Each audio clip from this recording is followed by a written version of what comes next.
my co-panelists, distinguished guests in the audience.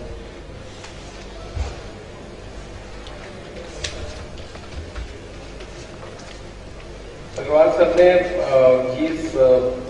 I was actually thinking that this lecture should not end because he must be having so many more tricks in his in his cap, which can provide a lot of learnings to other states which are still taking initial steps or midway through in various e-governance projects.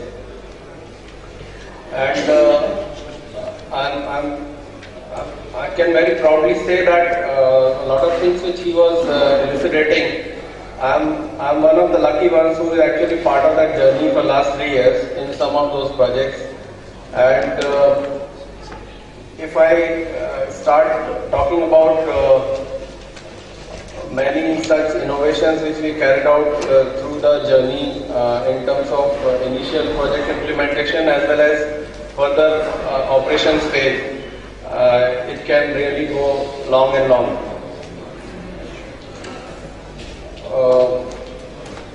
So I'll start with some of the projects which we are doing and how differently we did them in Maharashtra,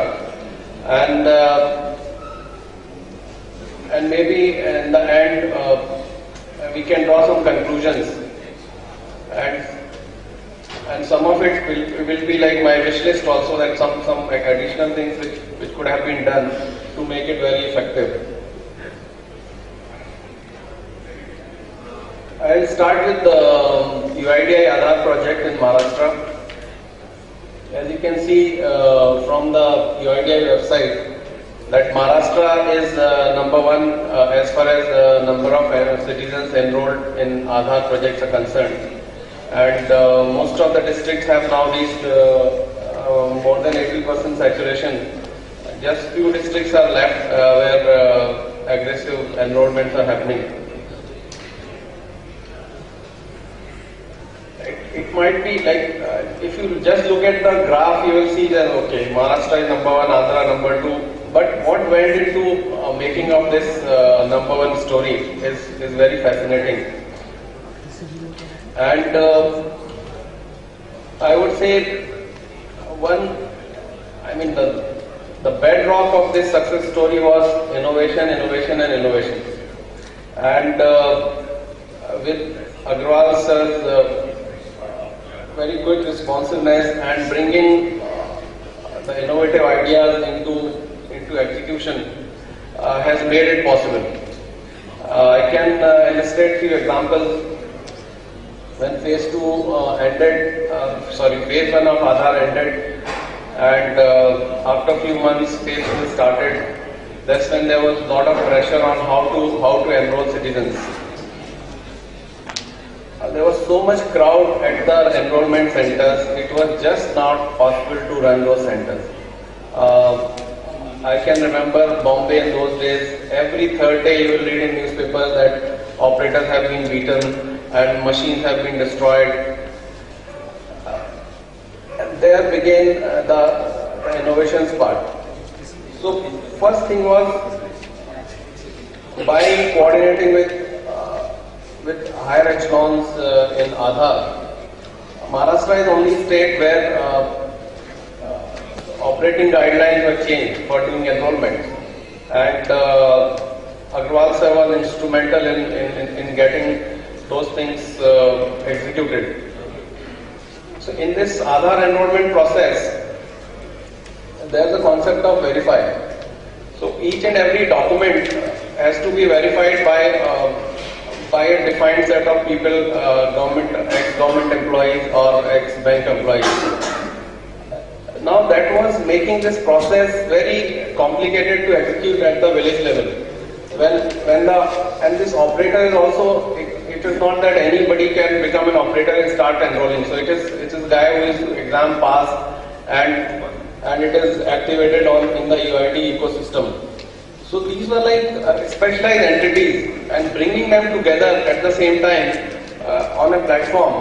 So when operator is there, verifier is not reached, so the operational guidelines were that verifier has to be there to verify original documents with the photostat copies, and then only an enrollment can happen. So it's not that in the evening you will come and do verifications and it will be through. So this was making the whole process log jammed.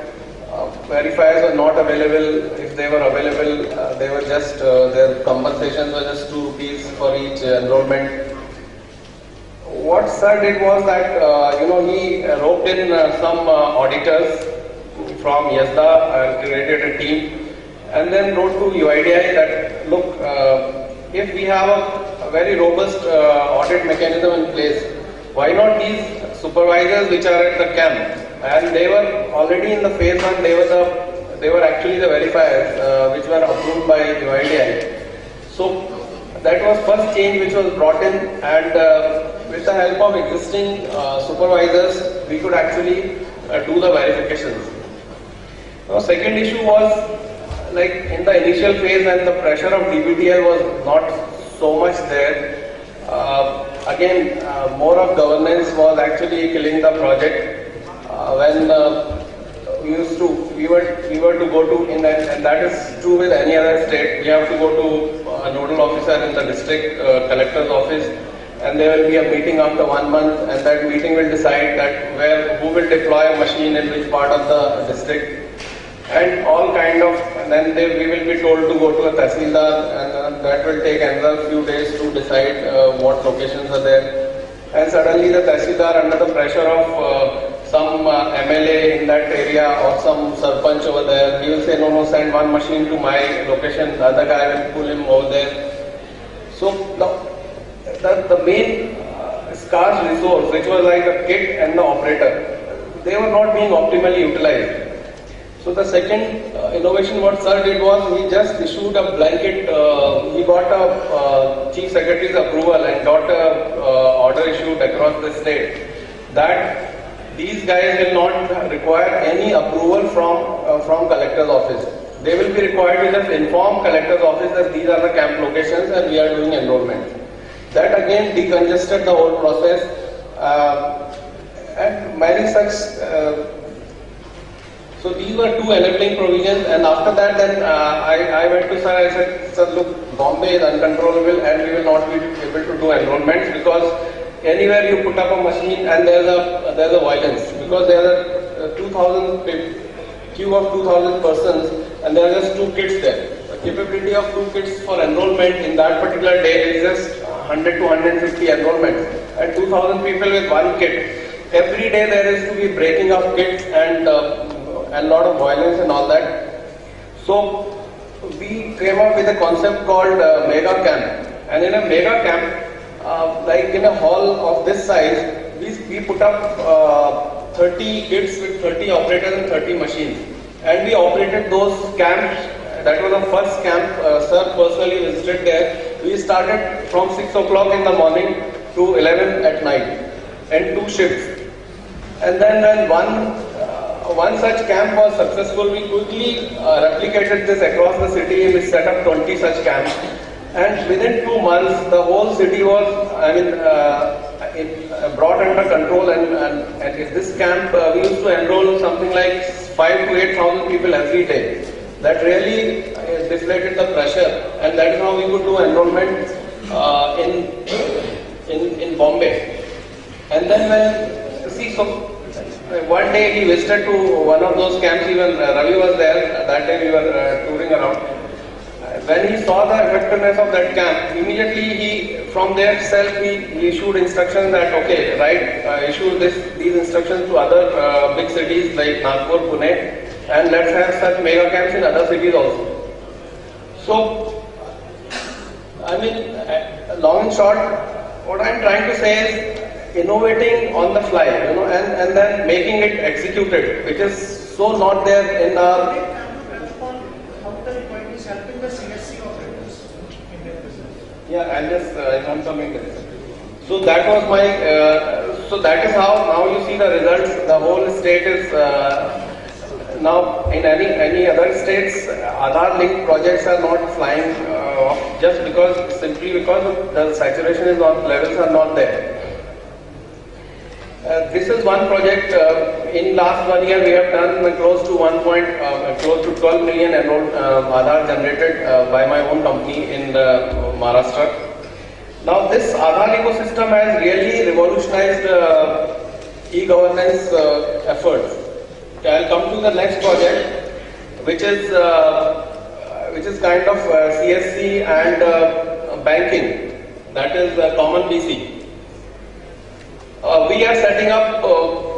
We have already set up more than 1,000 Common BC outlets in Maharashtra.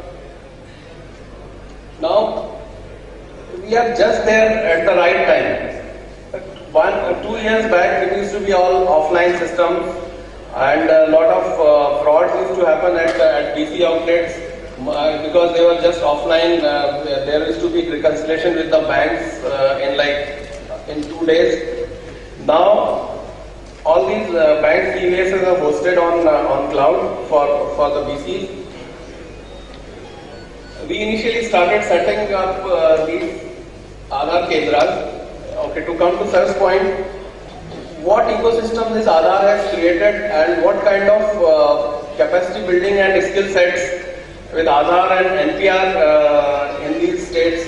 Now you go to any village of 2,000 population and you have computer literate people there to work on any project.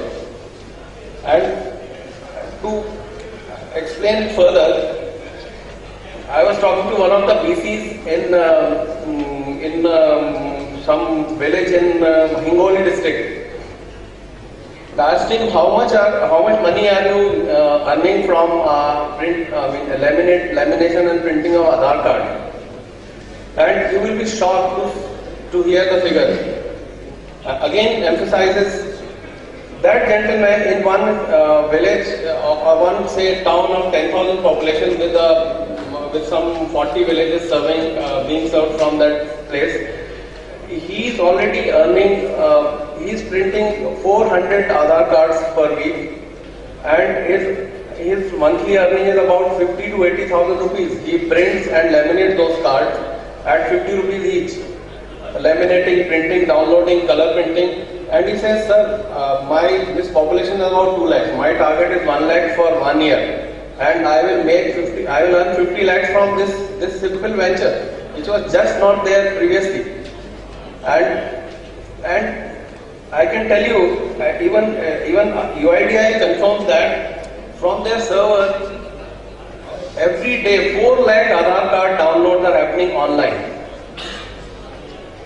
So as it was the last stage that let people do their own thing. See, UIDAI floated such a huge tender for postal department to deliver these cards. Half of them never got delivered. Finally, people found their way, and they are now about 1 million Aadhaars are generated every day, out of which 4 lakh Aadhaars are downloaded from the server. So it's that size, and I estimated the size of just this industry. It is 800 crores. If you multiply all these cards being downloaded and printed every day, and you multiply it by 365, this is an 800 crore industry in those rural villages where people used to just migrate to cities. So there are a lot of transformational things happening on the ground, and it is innate intelligence of those people. You don't need to train them too much. You just need to enable them with a proper environment where their life is made simpler. I want to. So this is what is doing that, and linking of Aadhaar with the CSC centers.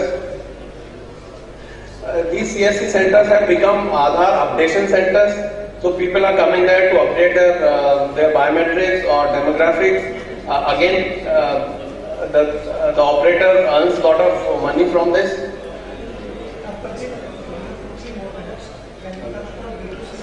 Yes, sure.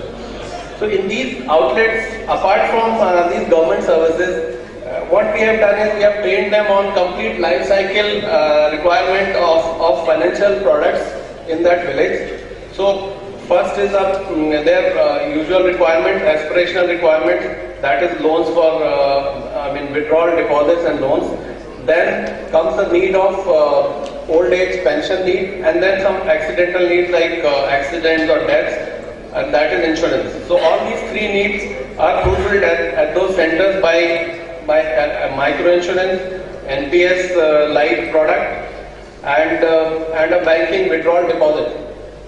With these three plus electricity bills, mobile top-up, you will not believe it. The national survey for BC done by RBI says their median income of a village outlet is 2,000 rupees. And if you just take our 25 outlets in Pune district, the minimum income being earned in a village of say population of 2,000 population, the minimum income per month has already reached 10,000 rupees. And what is the enabler is, AEPS transaction and eKYC. It has become a real game changer. Earlier, how we were approaching these centers was we will say, okay, first we will do connectivity, start the operations, and then we will do in the village and we will open bank accounts. But guess what? We suddenly realized that this is a faulty strategy because people who already do banking from that village, they already have bank accounts. Okay, so if you want them to use banking services right at their doorsteps, then something else has to be done. And AEPS came as a boon. We just took their Aadhaar numbers and linked it to the bank. So these guys now, so I'm not saying that we should not include the others who are not having bank account, but that will take 6 months to kind of become viable. Because they will first open a bank account, it takes 1 month to activate that bank account before eKYC. And after that they will be taught, look, you deposit 100 rupees, then this is how you will do your saving. So that is like complete financial literacy program, which a private company on its own cannot take up. There are viability issues in that. So at the same time we are asking NABARD and other banks to do those financial literacy programs in those villages. But through this AEPS, we found the magic wand, and that is how in a village we link 300 people with their Aadhaar numbers, and that village is doing 250,000 transactions per day. Okay, that translates into his income level of something like 15,000 rupees. And to my surprise, I used to totally discount. How can it be viable in a population of 2,000 people? But in a 2,000 village also, if somebody sitting at home is making a 15,000 rupees income against a median income of 2,000 rupees, something is definitely shifted there. And we should take notice and try to follow these best practices. Just concluding, if we want to learn from the Maharashtra's leaf, innovation, swift action, then result orientation. I wish I had some more time, otherwise I would have taken you through another project, that is IGRS project, where, as sir said, 50,000 crores have been collected this year from stamp duty offices. That is a project completely on cloud, operating, and I'm one of the BOT operators. Again, lot of innovations there. And important thing is, when we are doing these projects, all stakeholders should always keep end objective in mind. So when the objective of a stamp duty project was also to weed out doubts, then it is very important that not only we provide technology, but RFP should have a clause that every 1 year the operators which are being provided by BOT operators should be transferred. Okay, some basic innovations in there. Stakeholder coordination, and obviously few of these game changers, and as you can see, we are all set for some real good days in next few years. Thank you so much.